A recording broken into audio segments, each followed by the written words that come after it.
It's one of the busiest shifts of the year for NHS workers across the UK, but the pressure this New Year's Eve was felt even more acutely, with 50,000 either at home with COVID or self-isolating.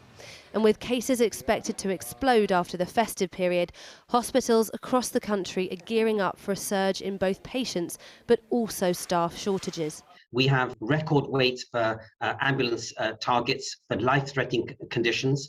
We have long queues of patients who can't actually be admitted. We have corridor waits that are longer than previous. We've got record numbers of attendances or patient contacts in general practice.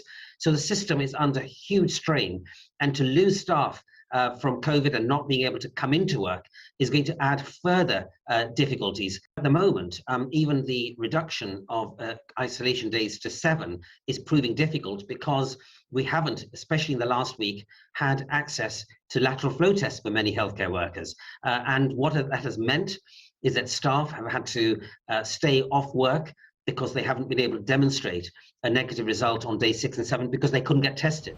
Government departments are now testing emergency plans to fight disruption across schools and social care settings as well, with public sector leaders told to prepare for up to a quarter of their staff to be absent. We've learned a lot from the pandemic prior to this point, but we're working closely with industry partners to understand where are the pinch points within particular sectors.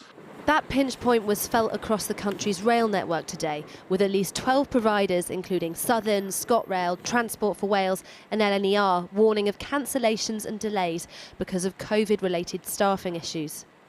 In a bid to get people back into the workplace, the US has just slashed its isolation period from 10 days to 5 if they don't have symptoms, a move government scientific advisors in the UK said could lead to more cases. In Scotland, the isolation period is 10 days. In the rest of the UK, it's just a week if you test negative on days 6 and 7. America's move has shifted the dial, with other countries opting for anywhere between 1 to 2 weeks in that difficult balancing act between keeping critical staff at work but away from others if they're contagious.